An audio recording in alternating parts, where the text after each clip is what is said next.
Welcome once again to the Pieces of Systematic Review with Margaret Foster, Session 5. Thank you everyone for joining us. It is my pleasure to introduce our guest speaker, Margaret Foster, who is the Associate Professor at Texas A&M University and serves as the Systematic Reviews Coordinator at the Medical Sciences Library with a joint position at the School of Public Health and the College of Medicine at the Texas A&M University Health Sciences Center.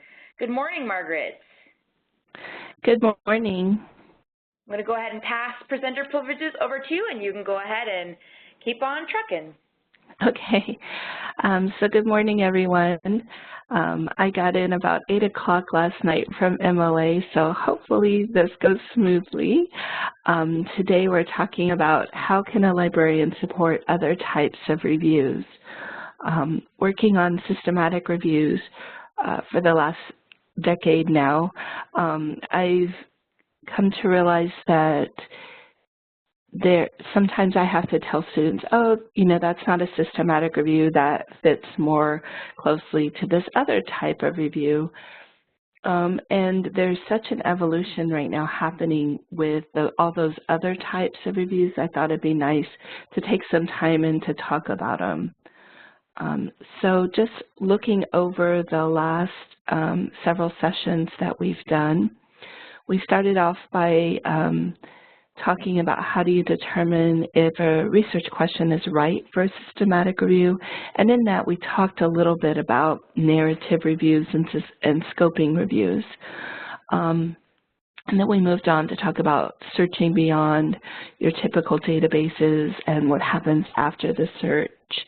And then in the last session we talked about what free software is available. And then next time we'll be looking at some upcoming and exciting kind of cutting edge developments in review methods. So the objectives for this session are to think about issues with reviews as a whole, and then we're going to talk about 5 other types of reviews, looking at their definition, their methods, issues and challenges with those, and some resources as well. And all of the resources that I have in this PowerPoint will be updated and added to the Google site page, which I will show you at the end. So one of the goals of reviews is to take from the millions of records that are now available in all of these different databases and bring some order to it. We're now in such information overload, and our clients are overwhelmed by how much is out there, and so I always think of the basic idea behind reviews is to bring some order to that chaos. And so with reviews, we can test hypotheses, we can develop frameworks, and the overall idea behind whichever type of review you choose is deciding on what is appropriate and what is the context. And sometimes as the support person with reviews, it's not always easy to see the context. And so that's where working as a team and asking questions becomes more important. I always try to think of myself whenever I'm on a research team, especially if I don't feel very comfortable in understanding their topic, as I'm their lay person. I potentially could be the ultimate consumer of the information they're producing. So while sometimes it's hard to admit that we don't know things, I think when working on reviews, it's a really good idea to kind of admit that, oh, here's something I don't understand, or can you explain that? Without, of course, we don't want to hold up the process too much. So I tried to put together this word bubble of all the different kinds of reviews that I've seen. So of course, we have systematic, there's also the realist, the integrative reviews, mixed methods, meta-synthesis, meta-narrative, rapid reviews, then all the qualitative ones, there's been lots of different ones. And I think it's really overwhelming. So maybe just typing in the chat box, what other than systematic reviews or narrative reviews are the most common reviews that you've helped to work on?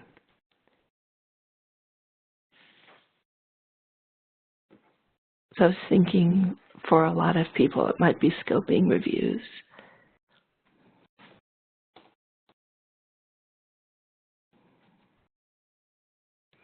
So we do have somebody working on an integrative review. Systematic reviews of systematic reviews.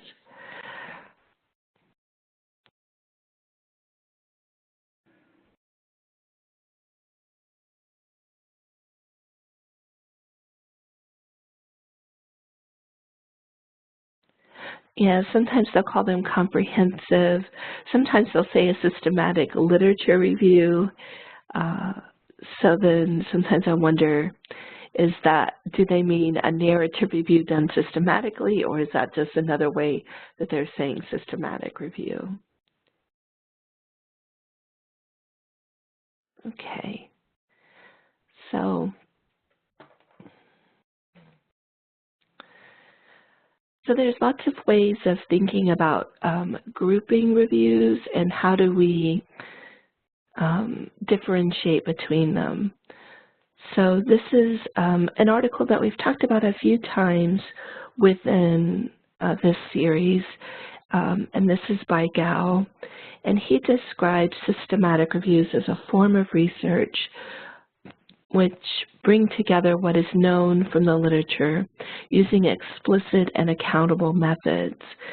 And he says that there is as much variation in reviews as we find in primary research. And so we know that there's a lot of variation in that. So he has one of the broadest definitions of systematic reviews. I think a lot of times we think about systematic reviews in that very traditional way in how Cochrane defines reviews, and then everything else is kind of a variation off of that. So I wanted to share with you, this is Gao's view. And I do, for the most part, kind of take his view into account. I wanted to talk through some of these ideas. So do scoping reviews and systematic reviews then belong in the same group? So you could chime in and say yes or no here. Some say yes because they have they tell you exactly what they're doing, and they walk the reader through that process. And some say no because they don't have as clearly defined a question usually. And most all of them that I've read do not have the critical appraisal piece. So the important part is that everyone that's on the research team agree with what they're doing and determine what's appropriate to meet whatever their objectives are. In different disciplines, they will term things a little bit differently and be more drawn to certain named review types than others. So where the research group decides to draw the line is a really important topic. So I thought I would bring up this chart, which I've used a couple of times in here, thinking about the whole review spectrum, and I kind of put in these lines that I think about when I'm talking through a potential review method with a group. So I think about narrative reviews as being very subjective, very broad question where the methods are unclear, and basically those are considered expert opinion. So that line is about describing the methods. Then the scoping comes in where we're describing the methods, but for the most part, the articles are not appraised. And then we have the traditional systematic review that we think about. And when we think about Cochrane, that's just going to involve randomized control trials. But there are other reviews where they will combine different study types and qualitative research. And those studies are all trying to answer the same research question. That's what we talked about in the very first webinar. And then there are these other systematic reviews where they do appraise, but they also bring in things that maybe aren't trying to answer the same exact research question. The other thing to note is that right now, a lot of these other systematic review methods, they're not set in stone. I can find very different definitions and very different examples for them, which we'll go over. So it's all fuzzy, right? It's a little bit fuzzy right now. So that's where it is helpful for me when I'm thinking about it. I think about it more of as a spectrum, not exactly these very narrowly defined terms. So thinking through the steps of the systematic review, I use the PIECES acronym to help explain that. Where you're planning, what are you going to do, identifying and searching what you're going to use, evaluating, and then that case I was including appraising, which some of these types do not involve that. Collecting and coding the information, the synthesis could involve lots of different types of synthesis, from narrative to the statistical type, as we see in meta-analysis, explaining those findings, putting it into context, and writing it up. So as we go through these 5 types, we can think about how they're all basically doing the same steps. They just may be doing them slightly differently. And maybe not always with the same amount of rigor, the same way that we think about a traditional review. And that's where then we have to think about, where does this then fit on that spectrum between expert opinion to answering a research question, where we're minimizing bias.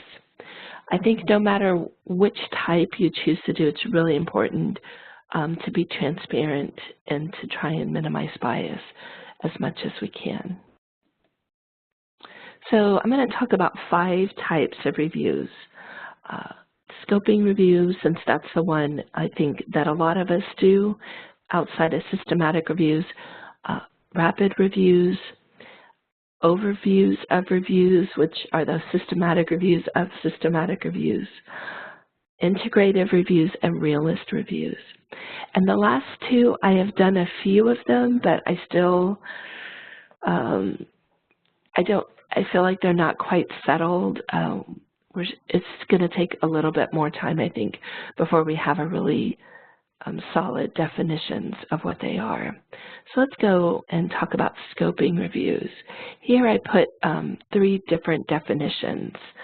I think we're the most familiar, many of us, with the Arksey and O'Malley article. That's the one a lot of people will point to and cite when they're writing their scoping review. And in there they describe quickly mapping the key concepts in a research area and the main sources and types of evidence. So some people will refer to scoping reviews as evidence maps or mapping reviews, and then some people put those in a separate category than scoping reviews. So it adds an extra layer of complexity there. Then Davis' article described using scoping reviews to have some conceptual clarity about a certain area, so that by looking over a certain area, you were going to be able to better define a framework or some concepts. And then Grant and Booth, in their article, where they a lot of us, I think, refer to this one that described a typology of reviews. They described scoping reviews in that mapping sense of what is the potential size and scope of research.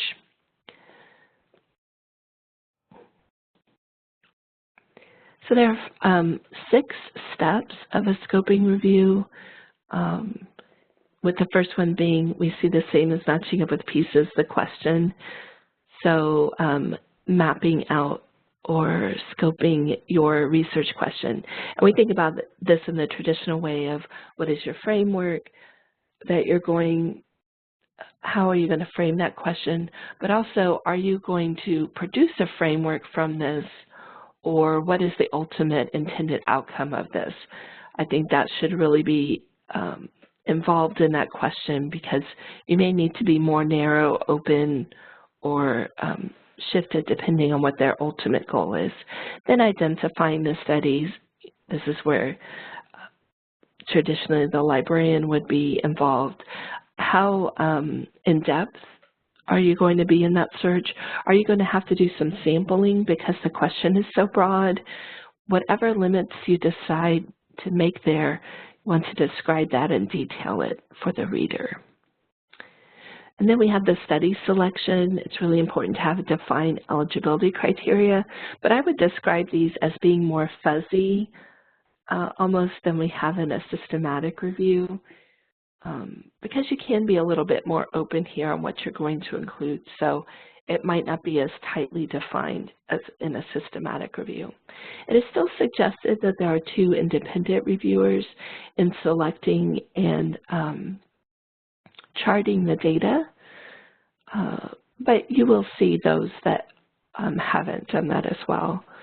Sometimes articles will have to be coded differently because you're probably coding different types of articles. So usually when I do that, I suggest that they select representative articles from those different types and develop a coding form using those. So traditionally on scoping reviews, people would stop with step 5, and that's basically putting everything together. Usually it involves thematic analysis, talking about what themes and concepts they found, and making sure they go back and think about what were those outcomes they wanted to talk about, putting it all into context, what does this mean, and what are the implications for further research, with many scoping reviews looking to see what's happening in an area, especially as far as what gaps are there. The last step, most refer to this step as being optional, but I have seen a few authors calling for this step to be essential. So it's called the consultation phase, and this is where they call for stakeholders to be consulted on a certain topic or phenomenon or intervention, whatever their focus is. And the first step would be listing those out and deciding what information they were going to collect and how they would analyze and report that. And they also need to think about in that phase of considering what methods are they going to do is how would the findings from that consultation be integrated into their report, and how will they share back those results with their stakeholders. I find that sometimes when I tell a researcher that I don't think a systematic review will work for their question, and I suggest a scoping review, sometimes they feel very unsure about that. Oh, will it carry the same, I almost want to say like weight as a systematic review? And and there is some part of it that it's not the same, because most scoping reviews do not involve risk of bias analysis. They're not looking at the quality of what's out there. It's more descriptive of what's out there. And sometimes there's so little out there on a topic that they feel a scoping review won't give them a lot to write about either. So that's when I really encourage them to consider this step, as it will add more information about their topic. And sometimes they already have a group of stakeholders that they can easily talk with. So it's something to consider when working with someone. So I talked about several articles available on scoping reviews, the Arksey and O'Malley, the Davis article. The Levac article also describes issues with scoping reviews, and how to overcome them. Joanna Briggs Institute actually has a free online guide of what they would like to see their authors doing on scoping reviews. And Prisma is working on an extension for systematic reviews. So before we go on to talk about rapid reviews, does anybody have any questions or anything to add in talking about scoping reviews?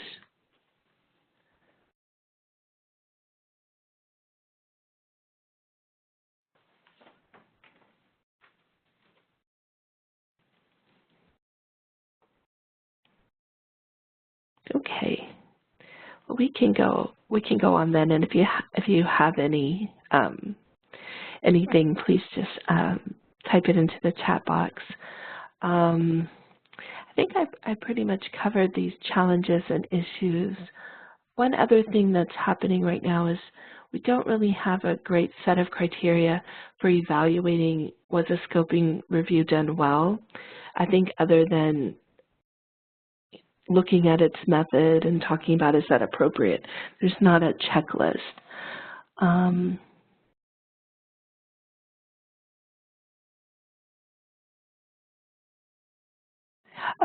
So sometimes at first they're like shocked that you're suggesting a scoping review, and then they don't realize the amount of work. They're okay with scoping reviews. So as long as they realize that it won't quite be in the same category, it's just that appraisal is so important. And some people do decide to do risk of bias appraisal in their review. But for me, I don't think about it as good and bad. It's just different, and it's fulfilling a different purpose. So with that spectrum, I always try and say that, this isn't good or bad. It's a difference in what you're trying to do. But I would agree with that. I've seen that too. So a rapid review, I put some quotes here from a Schuneman article. I'm probably not saying that correctly. This was a brief editorial that appeared in the journal Systematic Reviews, and it had what I felt were some really good quotes here. So velocity does not have to impact transparency and appropriate methods. And we're not exactly sure which steps in the review could be altered that will not take away from the validity and the value of the review while it's still increasing speed. So there's still some work to be done here. But the basic idea behind a rapid review is that it's a systematic review done quickly.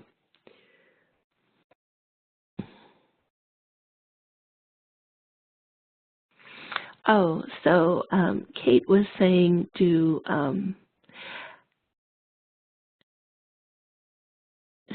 most people call them that?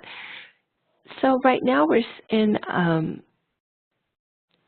PubMed, the specific term scoping review, you will see many, many examples.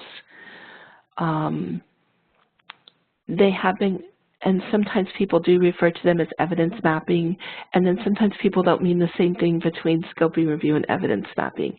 So I think if you want to find some great examples of scoping reviews, it's pretty easy to find them in PubMed, whenever I'm trying to describe these different types of reviews, one of the best ways to really show it is to take one topic, like say diabetes, and find a rapid review, a systematic review, a scoping review, an integrative, all these different ones, and to show them the methods and their objectives and to talk about them. That has worked very well when I've been working with the medical students and helping them to really see how these are different. But just know that some of these terms are not, it's not set in stone yet. They're still evolving, and that just makes it all the more tricky. And still, people are calling things systematic reviews when they aren't. And so I think that just makes it even more difficult to decide that. So basically, a rapid review is a systematic review that in some way they might have taken some kind of shortcut to speed it up. And this is an article where they looked at some of the differences between rapid reviews and systematic reviews. I found it interesting that here they said 5 weeks for the rapid review. I think usually I've seen closer to 12 weeks. They're still calling for the question to be done before getting started. Most rapid reviews don't do as comprehensive a search as when we think about our traditional systematic reviews. I would still want there to be a critical appraisal done. I think if you're going to limit down your sources and you're going to have a smaller number, it's still really important to do that quality appraisal. And then they have to, because they're usually doing a more limited search, then they're a little bit more cautious in what they say and have to describe those limitations. So one way that I think about rapid reviews is if somebody does intend to do a full systematic review, but partway through doing that they are going to a conference or something, I kind of think about rapid reviews as preliminary data. But we can also see them as being really valuable in areas such as technologies that come and go very quickly, that you wouldn't want to spend 2 or 3 years trying to determine if it was effective or not. So you would really need to do a more condensed review on that. There are several resources that are out there for rapid reviews. There's the Cochrane Rapid Reviews Methods group that has a page. They have several articles on their page about the methods of rapid reviews. I think we're going to continue to see more guidance on how to do them well. I put in a few links in here, which you'll be able to use later, specifically for health policy rapid reviews. As we know, health policies can change very quickly, and I know right now I have some students who have gotten grants and are working on these really big projects focused on one aspect of Obamacare, and now that things may change, they're kind of worried about what to do. So I think rapid reviews would fit well into policies that are undergoing change. I also included a couple of examples about some differences, and there's going to be a special issue. Oh no, it's already published. I'm thinking about another one. There's a special issue that's just about advances in rapid reviews as well. I put in that link from Biomed Central. And then Kimberly just posted a link. It's a poster from ARC. So I think we're going to continue to see a lot more work being done on what is considered a well-done rapid review. And I think as software improves, especially software to help in sorting the thousands of articles we sometimes get when doing a systematic search, I think this issue is going to become less of an issue. And I saw some great posters at MLA and some other presentations talking about ways to make the systematic review methods more efficient. And that's something that I'll be talking about in the next webinar. I think there's some really exciting new tools coming. So what is an overview of reviews? So this is sometimes we call them systematic reviews of reviews. I've also seen them termed umbrella reviews. My thesis when I was working my master's in public health was actually an overview of reviews. At the time, I didn't know what to call it, so I called it a critical analysis of systematic reviews on that certain topic, which was systematic reviews of physical activity interventions for children. And I focused specifically in that case on the methods of those reviews, and mostly I was looking at their Medline searches. So I had a really specific reason to do for my systematic review.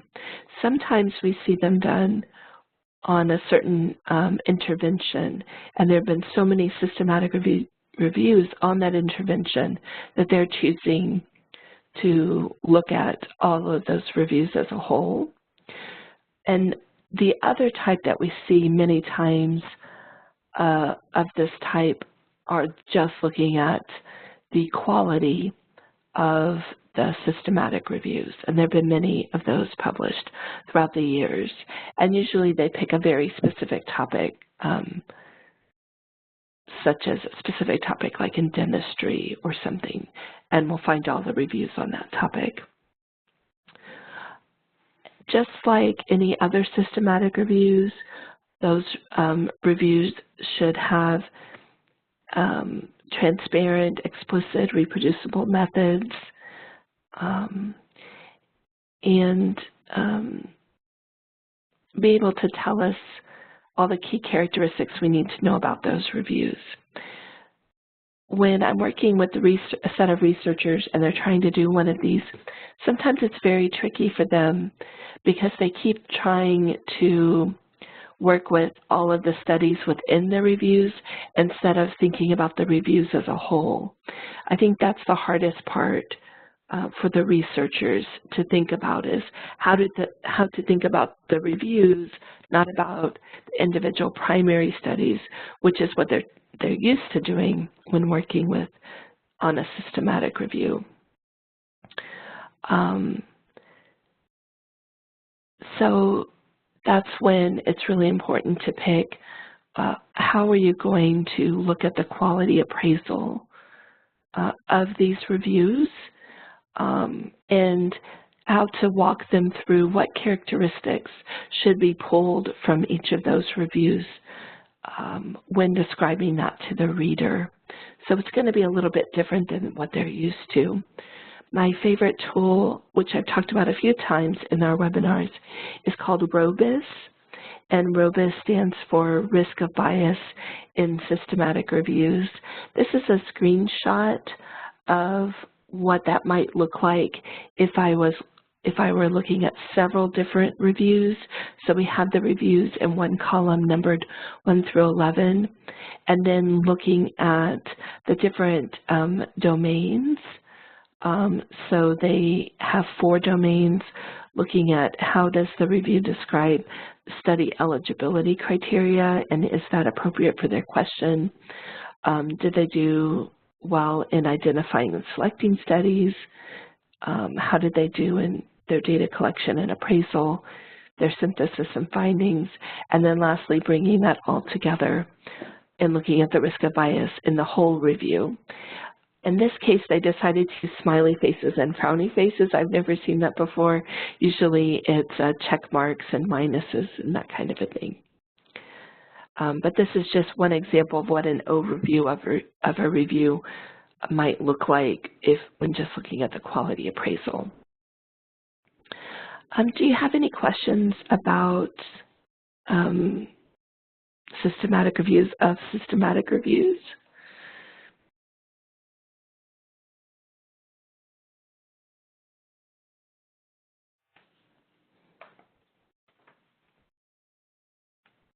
Has anybody ever done one of those before?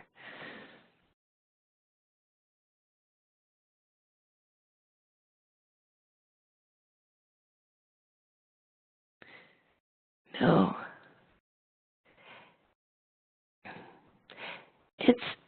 They're still pretty rare right now. Oh, Judy did. As you need to have a collection of reviews available for that. Definitely in some of the bigger areas, diabetes, cancer, where there are so many systematic reviews done on the topic, it's a little bit easier. Okay, so a few of you have done these. So let's talk about integrative reviews. So integrative reviews have been around since around the early 90s, but the first article really talking about how to write one was published in 1998. It was titled simply Writing an Integrative Review. And it came out of nursing was one of the areas where I see integrative reviews referred to the most. Now this is one kind of description of integrative reviews. I have seen some that are would not include theory or guidelines and would more refer to an integrative review as a systematic review that also includes qualitative and non-experimental research. So overall, the idea behind integrative reviews is to integrate a wider range of study designs rather than just the typical randomized control trials. But this area, it's not well defined yet. We haven't seen that many standards come out yet for these, and I feel that I can read several different integrative reviews and get different ideas about what does that method mean, but overall they're trying to be more inclusive than your typical systematic review.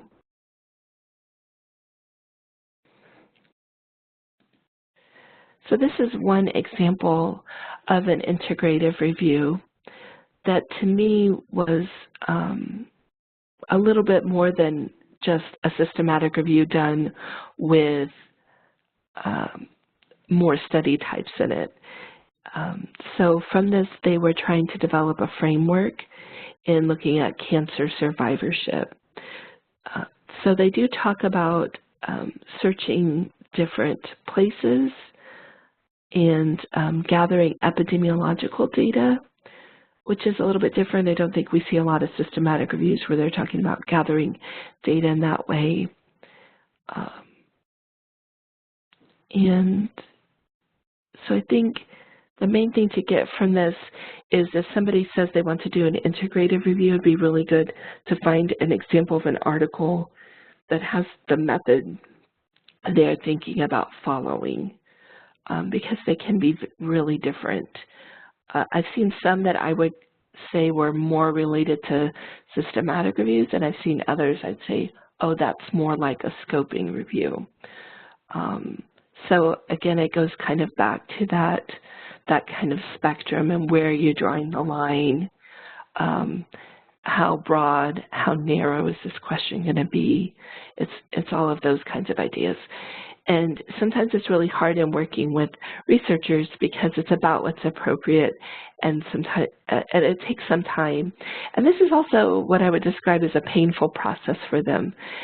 They really have to critically think through this, and sometimes have a lot of unease with it. So the overall steps of the integrative reviews is what we've seen before, but this is using their terms and how I've seen it described. So what is their guiding question? Are they going to search, or sometimes they just choose to sample the literature, which of course will lead to some limitations in the conclusions they can draw. What data are they going to collect? How are they going to analyze that? And then describing and presenting their results. So that was kind of a brief talk about integrative reviews. Has anybody ever done an integrative review? I think a few of you said that you did. Would you like to share whether you thought it was more like a systematic review that involved lots of different types of studies, or was it closer to being a scoping review, which includes guidelines and other data, theory?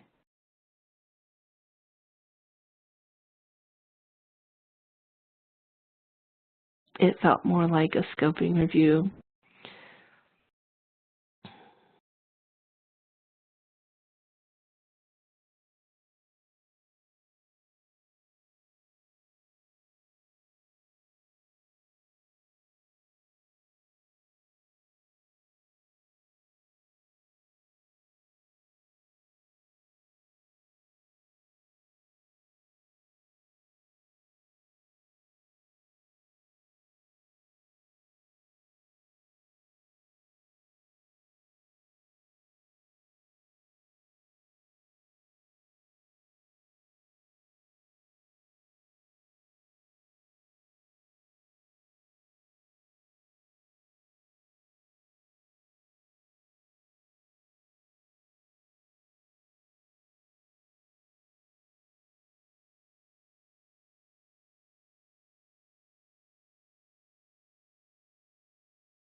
Margaret, are you speaking? We can't hear you right now.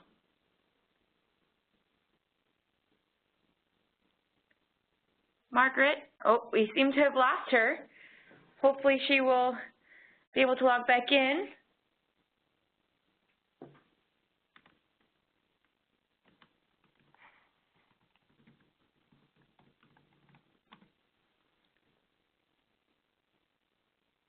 I know that she had previously had trouble with her headset. Are you all able to hear me right now? Or, okay, so we can hear Sarah, but not Margaret. Oh, Margaret, are you back? Oh, perhaps not. Okay, people can hear me. We'll just hold on for a second. Hopefully Margaret will be able to fix the sound with her headset. Hello? There, I can hear you now, Margaret. Oh, good. When all else fails, unplug it and put it back in again. Sorry about that. No worries. Okay. So I think I had just started on this slide when you stopped hearing me. Is that right?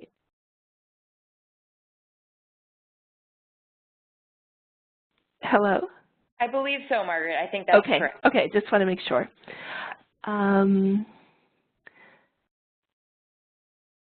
Okay, so realist reviews. The idea behind realist reviews came out of the idea that they wanted to really look at, for the most part, complex interventions and figure out why they're working well or not well in particular. It should say settings. It's missing a couple of letters in there. Sorry about that. And that's from Pawson, who wrote this more than a decade ago and talking about realist reviews. they haven't really taken off as much as we've seen in other types of reviews, but over the past couple of years, it's picked up a little bit. There haven't been a lot of guidance on how to do these well yet, and I think some people are really leery of taking them on. One issue is when you're thinking about the scope of thinking about an intervention and how well is it working, that's not always something that gets published. For example, lots of hospitals may start using a certain intervention, but they don't publish a lot on that. So it is more like doing a program evaluation to really get into that. So that's one of the limitations of them, is that, of course, that's not what they're going to do. They're going to still just look across the literature, but they're going to be limited on how much they're going to find about that. And then sometimes they also have to be narrow in how they're going to determine how well an intervention is working. So they may not take on the whole intervention to look at that.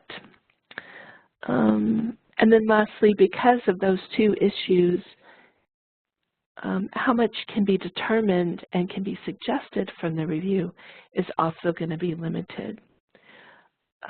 Sometimes with with realist reviews, they also want to look at is a certain theory, whatever theory is being used to design something,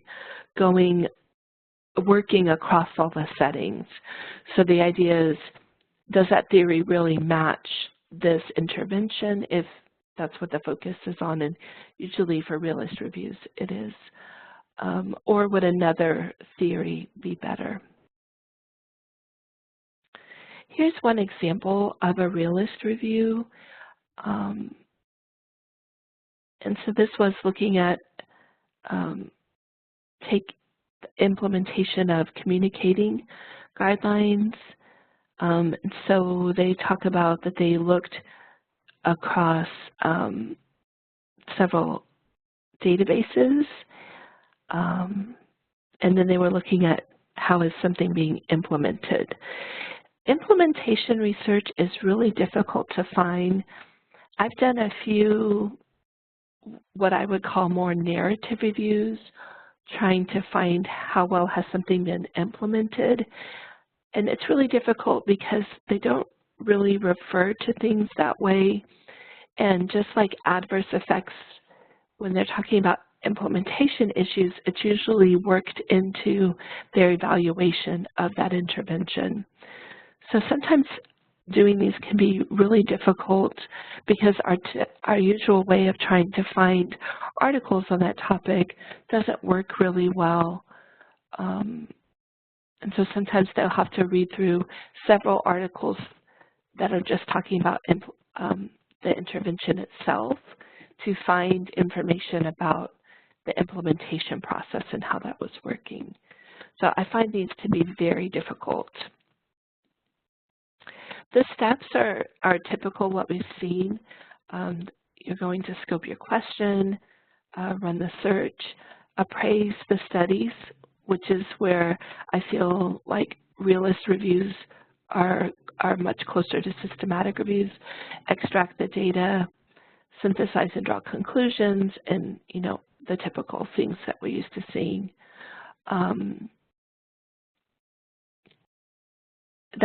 That big difficulty is, where are you going to find the information? Are you going to be able to tell from that article, or are they going to need to look in other places? A lot of times this type of information is much more in the gray literature. More conference papers and things are going to be about that. So if we think about our own work, when we go to conferences like MLA and we talk about, oh, I tried this intervention at my university, those don't always get published in a full-length paper, and so we don't always look across all of those abstracts and things to find out, oh, how well is that certain intervention or practice working? So it's a similar issue. So that's all I was going to say about realist reviews. I've tried to work on one. It didn't work out very well. It was difficult to find the articles that they wanted.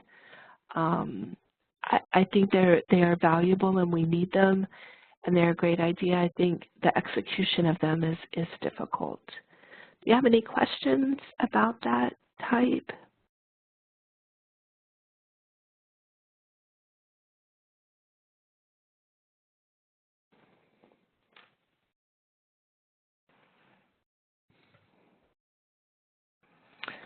Well, I hope that this overview of some other types of reviews was helpful. I think the hardest part is in knowing that all of these are still undergoing a lot of evolution. Nothing is set. I think looking at the journals that your researchers want to get published in, and if they've published whatever other type they want to do, that can help. Kimberly put up an article that's about implementation science. So right now there's a group coming out of some epidemiology papers that's talking a lot about how they see reviews and how they organize the typology or this overarching ideas about the reviews. I tend to lean more towards how Gao is talking about them in a more broad sense, but I think it's going to continue to be debated. And like I said, I don't think it really, in the end, matters as long as you're agreeing on what's appropriate and what you're going to do, and you're going to tell your reader what you did. So next time, we're going to be looking at the new developments in review methods, things like living systematic reviews, text analysis, teaching a system how to code articles or praise them. I think there's a lot of really interesting research coming out right now that maybe someday we won't be talking about rapid reviews. We'll be able to do all of them very quickly, who knows. So that's all I have for now. Sarah, do you want to take over now? Thank you, Margaret. Okay. Yes, I'll go ahead and take the ball back from you. And we ask that everyone stick around for just a little bit longer. We have a poll we need you to fill out for us. But I'm going to go ahead and first stop the recording.